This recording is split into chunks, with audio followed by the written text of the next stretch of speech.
We mix our own potting soil using regular peat moss and vermiculite, and we also throw in some acimite. We typically do about 100 trays, and we have these boys here to help us. And you're going to mix it in this cement mixer. Yes. Okay, let's turn it on. Okay, turn it on. 1 vermiculite and 4 For the peat moss, yeah. Okay. Go ahead and put another scoop of vermiculite in.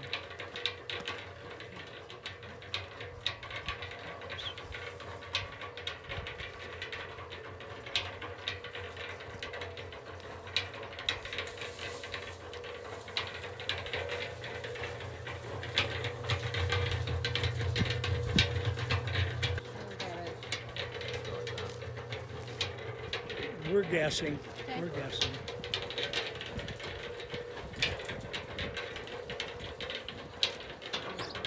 Azimite adds minerals to the mix so that we don't have to do it later on. We get this also at Steve Regan in Spanish Fork. And you need 3 of those bales to do your 100 trays. Yeah, typically yes. And probably a bag and a half of vermiculite. Okay.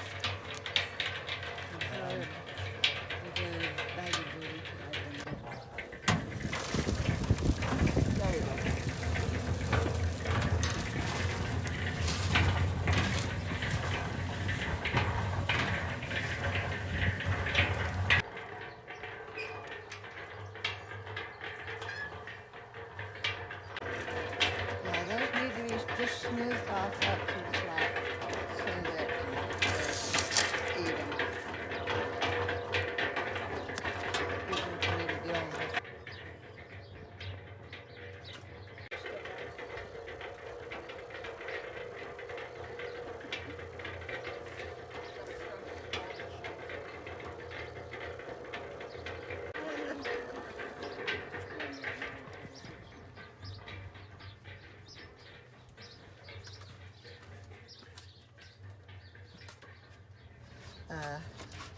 Usually use 2 or 3 seeds in each pot, and sometimes we have to pull them out just to have one plant in it.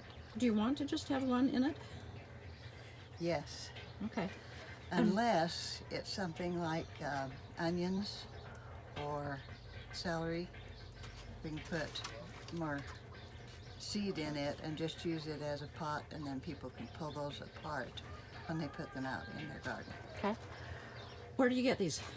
Steve Regan The Company, one in Spanish Fork? in Spanish Fork Yeah. or down in Richfield. Okay. They have. Do you placement. have any idea how much they are? The cost of this plus the potting soil comes to about $2. Wow. That's what we How pay. how many of those do you order at a time? I think there's most 50 in a box in Okay. a case. And you're doing 100 trays, so you get 2 boxes. Uh-huh. Great. Okay, and they're called 18 pocket trays. There's 40 on this, 43, So about 80. So Keith, where do you get these neat mixers? I think Home Depot or Northern Tool. Not Home Depot. Well, Harbor Freight? Harbor. Yeah. We're able to get horse manure from a neighbor. In times past, we've used both cow manure and pig manure, but horse manure at this time is a lot easier to get a hold of. And this last year, I've got a dump truck, and I hauled 7 full loads of horse manure and dumped it in the garden, and then spread it around with the 4-wheeler and with a blade on the front, or pulling a disc behind it. And then the last year we had a friend from Moroni do all the rototilling. Our friend Ron Mann suggested that we make a manure tea, and we take a 5-gallon bucket of of manure and put it in this. I guess this is about 30 gallon. We'll let it sit for a couple of days. Sounds really nutritious.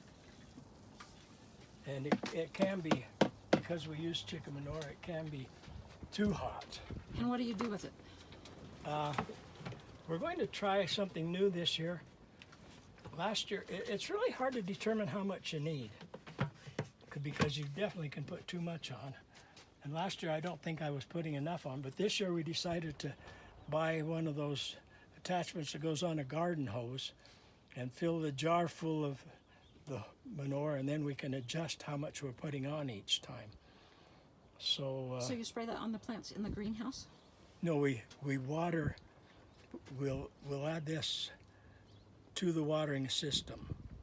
So every time we water, we'll put a little bit on. The plants in the greenhouse. Yes, for the plants in the greenhouse. And we've got a compost pile up, and then we've actually poured some of this on the compost. Okay, so what's the next step with all of these? You've next- got 76 or 80 of these. all We're filled. going to soak them down good. We used to put water right in the cement mixer, but on a cold morning, the boys' hands got really cold, so I decided to eliminate the water and just soak these down. What are you going to plant in here now, Diane? We'll need to plant celery and onions first, then tomatoes and peppers, and then a few weeks later we'll do cabbage, kale, broccoli, cauliflower, the K the K foods. Oh. And then after that, and they'll handle a cooler Temperatures. temperature. And then it takes a longer time for the celery, onions, peppers, and tomatoes to come up than it even does the cabbage. So that's why we do cabbage crops. So we do them later. The next thing we put in is melons and squash. We have 5 varieties of tomatoes. There's Celebrity, Beefsteak, Roma, Hampson, and Cherry. We've got on peppers we've got jalapenos, green, red, Anaheims, orange, yellow. And then we've got a Dutch cabbage, a flat Dutch cabbage, kale, broccoli, red cabbage, green cabbage. And on the cucumbers, straight 8s, divas, Armenians, lemons, and Japanese. We plant watermelon, honeydew, onion, celery. This is a moon and star melon. It's a watermelon, cantaloupe. And this year they've asked us to try a couple of people asked for cauliflower, so we'll try that. Awesome.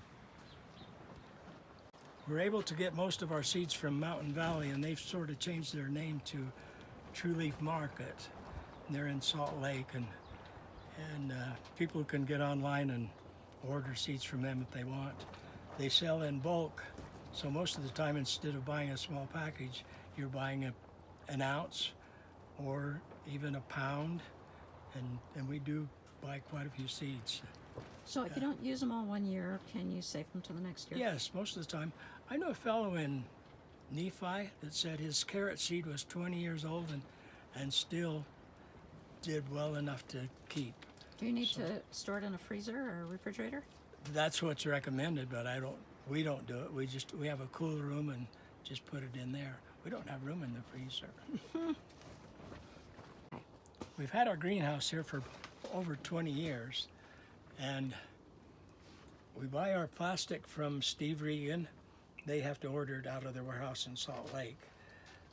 And I'm sure it's 6 mil, but the first time we put it on, it lasted 9 years, and this has been probably 12 years now, but there's holes in it, and we'll replace it this year. Maybe not when we start planting, but sometime when we get a chance and get some help. You said it was called Tough Light? Tough Light, yeah. It's not real cheap, but I think it's less than $200 for 40 by 100-foot roll. I believe that's what it was.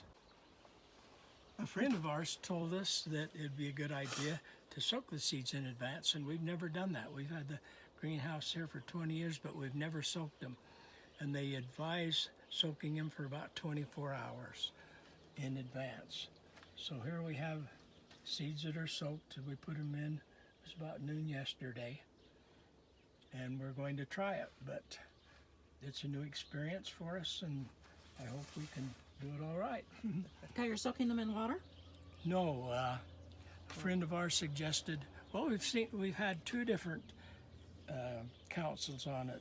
One was to soak them in acimite water, and we don't know the ratio there. Another friend said soak them in hydrogen peroxide using 2 tablespoons per quart. And that's what we chose to do because we had the right ratio. Try using your fingers. They won't. Looks like they'll come off. So we could put that one in there, and I just press it in. They don't need to go in very far. Well, that looks easier than the tweezers. Yeah, that looks like it's working better. For me, anyway. With seeding the onions, we put about anywhere between 10 and 20 seeds in one of these sized pots. And then we use them when we get ready to use them out in the garden, we pull the whole pot apart and take each onion and put it down in the ground. About 3 to 4 inches apart. About 3 or 4 inches apart, yeah. Because we made the potting soil without any moisture in it, we soaked them down pretty good because it's a good idea to have them pretty moist before we plant the seeds. We keep them moist afterwards, 2, 3 times a day, depending on how hot it is. So How do you water them? We use this kind of a nozzle for right now, and people need to realize that a seed doesn't need fertilizer for the first couple of 3 weeks. There's nutrients in the seed where there's no need to fertilize. These are such clever little seed markers. Sometimes when we plant, we decide to use only one of the plants that are in the pot. It depends on the need, and we'll take the other 2 plants out and put them in another tray. Planting is kind of a pain if you have to do it with a shovel, and so I had an idea to make this mechanism. I'm able to, as my wife drives it, I'm able to lower this down into the ground as deep as I want, and then put a bolt in there to keep it that way. And then we dump potatoes here in this tub, and I sit on the back like this. And with this full of potatoes, if I drop the potatoes about like this, then they're 8 to 10 inches apart, and we can do a 140-foot row in about 5 minutes. So, old one, but it's got a standard transmission, and it goes really, really slow. So people need to think of easier way to do things, and we're happy with this. And you welded this and invented it yourself, right? Yes, I just had a nightmare one time. No. It works good. It works good. It's awesome.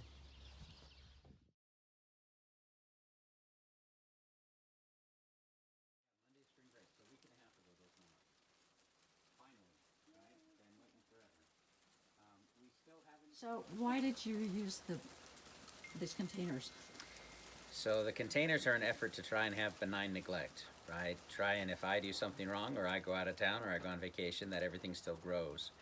So when we planted in Thanksgiving, I didn't water again until the middle of January. There's enough water that's able to store up in here, right? There's some decaying wood, some wood branches, some dead some dead wood in there filled with compost, and then these just different drill holes for the water to come out. And so it can pretty much, a mature plant can take the water that it needs and it can hold its water for a while. So it's my lazy way. It's kind of a Dutch bucket. Probably. We should have planted earlier, right? We didn't plant till Thanksgiving, but if we had planted earlier, mid-September, everything would have had a chance to establish when the ground was warmer and germinate faster and do those first critical inches of growth faster. That'd be nice, right? But So we did- ideally you would plant in September? well, I intend for this to be pretty much empty during the heat of the summer. We'll have a few plants in here, Okay. right? But this is, I hope this is a 9-month greenhouse. I don't know, maybe it can only be a 6-month greenhouse, but I hope it's a 9-month greenhouse. Over the winter it did pretty well. And as we make the windows and we make things better, hopefully it does even better come the winter. So we'll see. Did you measure what temperature it got down to during the nights in the winter? Yeah, I set up a bunch of different thermometers. I did not have good sealed windows this last winter. I had lots of different air leaks. The coldest that I measured it getting down to was 28. So even when we had, 5 below, we still had decent heat in here. Nothing fragile is going to make it, right? Everything here is cold hardy Right. that we have, but for cold hardy, we can still eat. Yeah, Right? It's nothing. right. It's nothing fancy, but yeah. Can you give us the anatomy of these bins? The anatomy of the bin. Of the soil Inside, that you of put what's in the soil. inside. Sure, I filled it about half full with dry wood, right? Whether that's wood chips or dried branches or just different pieces of dried wood that I had, and then I filled it up with the with some different compost, and just went down to forget the name of the place right now, but where they grow the mushrooms. Got that different mushroom compost, and then just filled Fillmore? that up. So that's thank you. And so that's all this is and then fill it up with water, and it's good for quite a while, right? As it gets heat, as the plants get bigger and they aspirate more, then they'll use more liquid. But it's been 2 weeks since I've watered, and you can see that is the soil there around that 2 weeks asparagus. is what it does.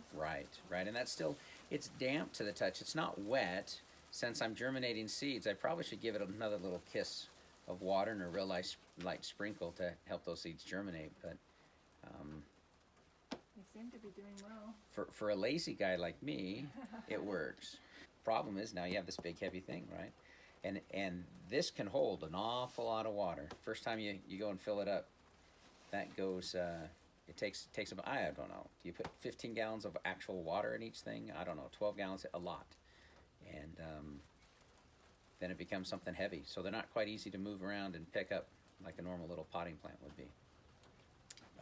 So you maintained 28 as the lowest temperature during the winter, and that's with no supplemental heat. No heat at all. Just what comes in from the ground and the sun. That's great. Is there ventilation? So there's 6 vents up there now. Those are 2 feet by 4 foot little windows. See the little black Yeah. temperature lever coming up. So when it hits about 70, 72, those start opening up. It must be cold outside because they're pretty much closed. Yeah. And those are new. We got those up in spring break, so it's been about 2 weeks. Monday's spring break, right? We'll see. So Heber, did you say all of this soil came from the Fillmore mushroom place? Yep. How many truckloads was that? I took the easy way. So I've gone there before where I fill up my truck and my trailer and taken to my brother's house and unloaded it. And this time I wanted enough that I called some trucking companies, found a guy, I think it was R&J Trucking. I don't remember who, I've got him in my phone, but I found a company that, right, it's never as cheap as you want, but it was the cheapest I could find. And so they brought me a large semi-load. And so I had a semi-load of the compost brought out here, and that's what I've been using. And was that a dump truck? Or A larger than average dump truck. okay, so you didn't have to shovel it out. Oh no, it had its own built-in conveyor belt that could unload the thing. It's winter. Do you do any fertilizing?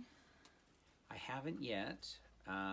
We'll see. My brother's done this for 4 or 5 years, and that's why I started to follow, right?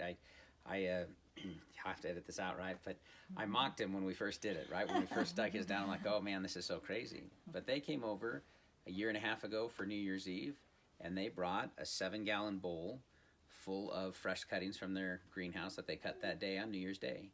And it was fantastic and wonderful. And I said to my wife, well, I guess I better stop teasing my brother. I better, right, start following his example. So he replaces his soil. I don't know if it's every year or every other year, but he'll toss it out and then recycle it into different parts of his garden and start over fresh. I used to, right, 15 years ago, I used to mock anybody who container gardened. I grew up doing row garden, doing flat garden, right, in soil gardening. But out here, I've wasted enough money the last 3 summers trying to do blackberries and raspberries in my soil, and they're dying. Languishing would be bragging about them too much. If I had done, and I think I'm going to do a few raised beds for the blackberries and raspberries, if I had done those earlier, instead of complaining about the cost of the raised beds, I would have saved my money that I've lost on all my blackberry starts. Because I planted blackberries for 3 years now, and yeah, I can nurse them along for a year and a half to 2 years, but they're just not thriving like they're supposed to. Yeah, and blackberries.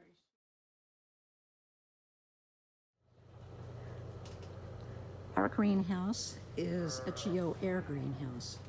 It utilizes these 4-inch drain pipes that blow air out at the west end of the greenhouse.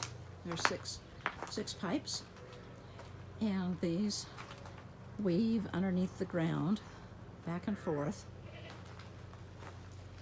and begin over here in this 55-gallon barrel. There is a fan that blows air down through 1,600 feet of the 4-inch drain pipe. And the idea is that it's 3.5 feet down under the ground. It picks up the temperature of the soil underneath the greenhouse and blows air out anywhere between 46 and 54 degrees. So during the winter, we were not able to stay above freezing. We were at about 20 degrees above the outside temperature. We also have a little fan that blows a tiny bit of air up in this corner, and it blows a bit of air between the 2 layers of plastic that we have on the roof of the greenhouse. So there's about an 8-inch cushion of air to help insulate. We also have styrofoam panels on the north side and 55-gallon barrels that are painted black and filled with water to help get hot during the day and then release that heat during the night. We are using the David Gilmour pattern on LDS Prepper. He uses the Mittlighter garden. So we fertilize weekly using a little packet of micronutrients. It has 17 different nutrients, as well as NPK fertilizer and Epsom salt. And we mix that together and sprinkle it on weekly. The Mittlighter method is a vertical method, so we've built the trellis here. We have strings tied for the beans here, which are just starting to do well. The tomatoes I transplanted the other day, and I hope they're gonna make it. Actually, the ones over here in the pots are doing a whole lot better. I think I maybe should have let them acclimatize out here a little bit longer before I put them into the dirt. The peas are doing great over here. And we've got all kinds of cold hardy things, kale and various lettuces that have been doing great. I planted these a couple of months ago. The cabbage is doing great.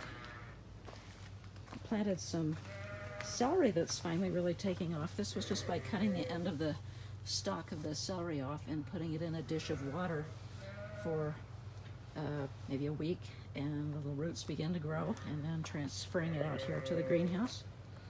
Spinach was doing great, just huge, enormous leaves, and all of a sudden just were drastically attacked by little aphids. They were just covering the leaves horribly. So I've been spraying that with soapy water and neem oil, and that took care of the problem as far as killing them, but the little aphid eggs were just like glued all over the spinach leaves. So Heber Allen suggested soaking the leaves in salt water, and that would release the little eggs. So I tried that, and it was amazing. Garlic, carrots down here, all the cold hardy stuff has done great. Our soil is kind of unique. It's made up of wood chips and sand with a little bit of vermiculite in there. Got that at the log place over between Moroni and Wales. Because our property slopes from the east to the west, we needed to build the west side up so that the greenhouse could be level. And because we are located in the historic district of Main Street, we needed to make the greenhouse somewhat attractive and somewhat historic looking. So the door is looking historic, and the barn quilt is hopefully making it a little bit attractive. We use the steps here to get up to the greenhouse, and on the side over here, the two sides will open up to that 2x4 that goes along during the summer when it's warmer.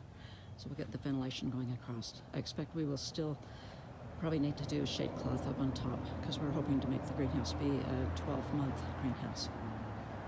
Because the sides will be rolling up in the summer, we have to put deer netting all along the edge to keep it protected from the deer and hopefully the goats and the dog.